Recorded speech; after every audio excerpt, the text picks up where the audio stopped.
दोस्तों, क्या आप जानते हैं कि ताजमहल को बनाने वाले मजदूर शाहजहां से नाराज हो गए और इस भव्य मकबरे में एक गलती छोड़ दी थी।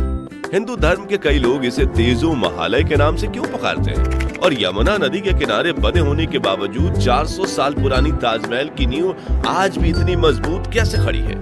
आज के इस वीडियो में हम दुनिया में प्यार के प्रतीक ताजमहल से जुड़े कुछ ऐसे ही दिलचस्प रहस्य से पर्दा उठाएंगे जिनके बारे में जानकर आपके रोंगटे खड़े हो जाएंगे। तो पूरा वीडियो जरूर देखिएगा।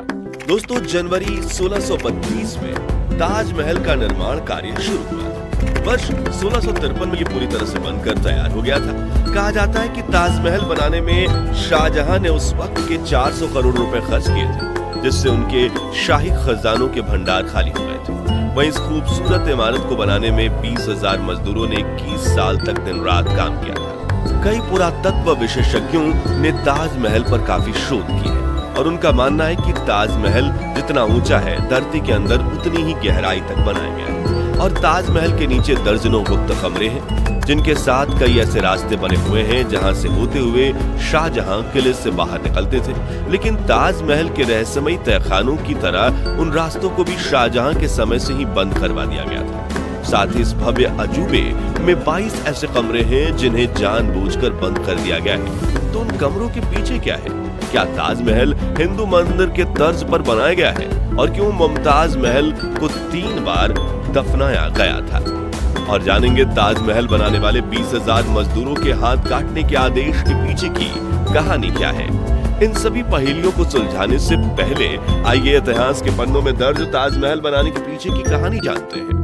तो कहा जाता है कि 16वीं सदी में मुगल शासक शाहजहां ने अपनी बीवी मुमताज महल से बेपनाह प्यार किया। मुमताज न सिर्फ बला की खूबसूरत थी, बल्कि वो शाहजहां को भी राजपाट से लेकर सभी महत्वपूर्ण निर्णय लेने में सहायता करती थी। लेकिन जून 1931 में जब शाहजहां को गद्दी पर बैठे 4 साल भी पूरे नहीं हुए थे, तब अपने 14वीं संतान को जन्म देते वक्त मुमताज की तबीयत काफी बिगड़ गई थी और उनकी प्रसव पीड़ा करीब 30 घंटे तक चली। इसी दौरान शाहजहां ने अखंड भारत में मौजूद सभी डॉक्टर्स और हकीमों को मुमताज का इलाज करने के लिए बुलाया और दुआओं के लिए गरीबों में पैसे बांटे। लेकिन 17 जून 1931 के दिन मुमताज महल ने इस दुनिया को हमेशा हमेशा के लिए अलविदा कह दिया।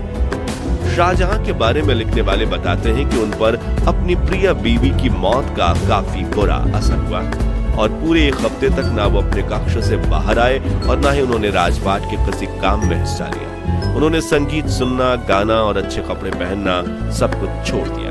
अगले 2 सालों तक उसके बाद हर बुधवार को जिस दिन मुमताज का निधन हुआ था, उन्होंने सिर्फ सफेद कपड़े ही पहने। लगातार रोने की वजह से उनकी आंखें कमजोर हो गईं और उन्हें चश्मा पहनने के लिए मजबूर होना पड़ा। मुमताज के लिए उनका बेपनाह प्यार इतना सच्चा था कि वो दुख, दर्द और पीड़ा में शारीरिक रूप से भी कमजोर होने लगी। उदाहरण के रूप में इस घटना से पहले उनकी दाढ़ी और मूंछों में इक्का दुक्का ही सफेद बाल हुआ करते थे, जिन्हें वो अपने हाथ से तोड़-तोड़ कर फेंक देते थे। लेकिन कुछ दिनों के भीतर उनकी 1/3 दाढ़ी सफेद हो गई। इस समय उन्होंने राजगद्दी छोड़ने का भी मन बना लिया। फिर उन्होंने ये सोचकर ऐसा नहीं किया कि बादशाहत एक पवित्र जिम्मेदारी है जिसे निजी परेशानी के कारण नहीं छोड़ा जा सकता। साथ ही उन्हें अपनी बेगम मुमताज की आखिरी इच्छा भी पूरी करनी थी।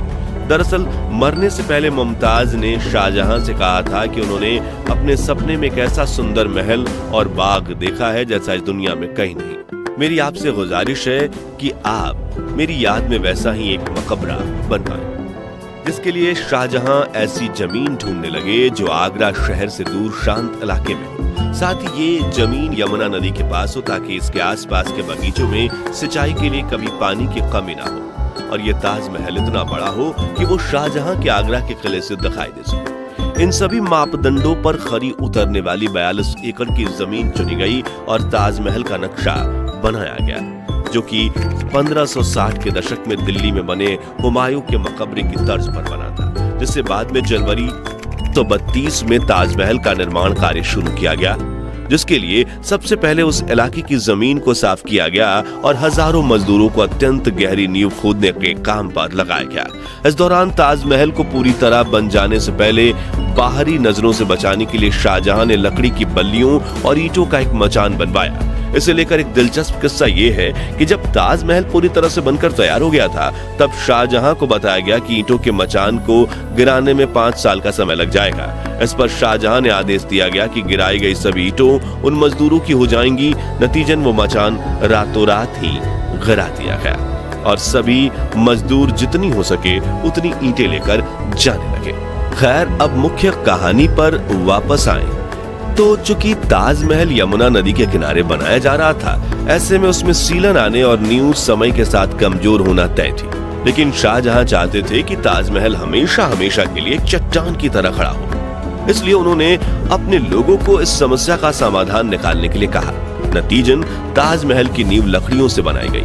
अब आप में से कई लोगों के दिमाग में यह सवाल आ सकता है कि नदी किनारे लकड़ियों की नींव पर बनी इमारत भला 400 सालों तक कैसे टिक सकती है?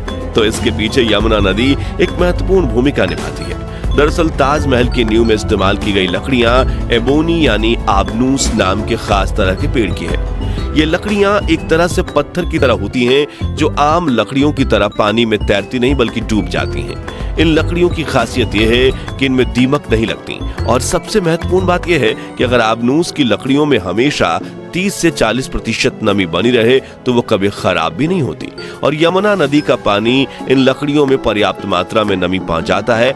इसी वजह से लकड़ियां पत्थर से भी ज्यादा मजबूती से जमी हुई हैं।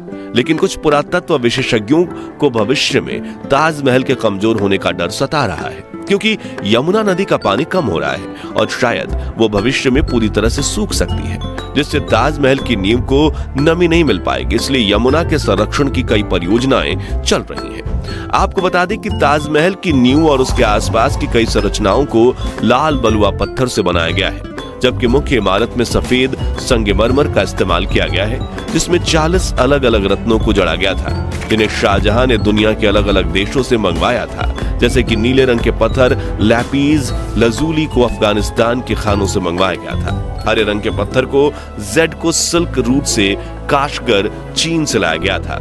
फिरोजा तिब्बत से लाए गए थे और मूंगा को अरब और लाल सागर से मंगवाया गया था। इसके अलावा वर्मा, श्रीलंका और मिस्र की नीली घाटी से भी कई कीमती रत्नों को लाया गया था। सबसे खास बात यह है कि भवन में लगने वाला संगमरमर 200 मील दूर राजस्थान के मकराना से लाया गया था, जिसकी कुछ चट्टानें इतनी भारी थी कि उन्हें लाने के लिए खास तरह की बैलगाड़ियां बनाई गई थी, जिसे 30 मवेशियों के साथ खींचने में भी दिक्कत आती थी। इसी सफेद संगमरमर की बदौलत ताजमहल अपना रंग भी बदलता है। जी हाँ, दिन के अलग अलग पहर के हिसाब से ताजमहल भी अपना रंग बदलता है। सुबह देखने पर ताजमहल गुलाबी दिखता है, शाम को दूधिया सफेद और चांदनी रात में सुनहरा दिखता है। ऐसा सफेद संगमरमर पर सूरज और चांद की रोशनी पड़ने के कारण होता है। दोस्तों, ताजमहल में नदी के तट वाले भाग में संगमरमर की नींव के ठीक नीचे लाल पत्थर से बने 22 कमरे हैं, लेकिन भारत के पुरातत्व विभाग ने इन कमरों पर ताले लगा दिए हैं। कोई नहीं जानता कि इनमें क्या है। कहा जाता है कि इन 22 कमरों की दीवारों और छतों पर हिंदू देवी देवताओं के चित्र बने हुए हैं और इनके बीच से एक 33 फीट लंबा गलियारा है, जिसके दोनों सिरों में ईंटों के ऐसे दरवाजे बना दिए गए हैं जैसे वो दीवार की तरह प्रतीत हों और पर्यटकों का ध्यान उन कमरों पर ना जाए। बताया जाता है कि सन 1934 में दिल्ली के एक निवासी ने दीवार में मौजूद एक छेद के जरिए ताजमहल के तहखाने के अंदर जो कमरे थे उसमें झांक कर देखा तो वो हक्का बक्का रह गया, क्योंकि उसे उन कमरों के स्तंभ पर भगवान शिव और कई हिंदू देवी देवताओं की तस्वीरें भी दिखी। साथ ही उस कमरे में बने विशालकाय रोशनदान भी दिखे, जो उस वक्त बड़े हिंदू मंदिरों में बनाए जाते थे।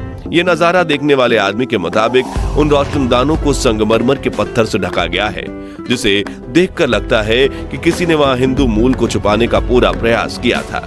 वहां स्थानीय लोगों का ये भी मानना है कि ताजमहल पहले भगवान शिव का भव्य मंदिर था, जो तेजो महालय नाम से प्रसिद्ध था और उसकी छत से टपकने वाला पानी शिव जी के शिवलिंग पर बूंद बूंद करके टपकता था। इस मंदिर को समुद्रगुप्त ने बनवाया था, लेकिन फिर मुगलों ने भारत पर कब्जा किया और करीब 36,000 हिंदू मंदिर तबाह कर दिए और कुछ मंदिरों में कुछ थोड़ी बहुत फेर बदल करके उन्हें अपने धार्मिक स्थलों में बदल दिया और ताजमहल को भी उन्हीं में से एक माना जाता है। लेकिन इन बातों में कितनी सच्चाई है वो कह पाना मुश्किल है।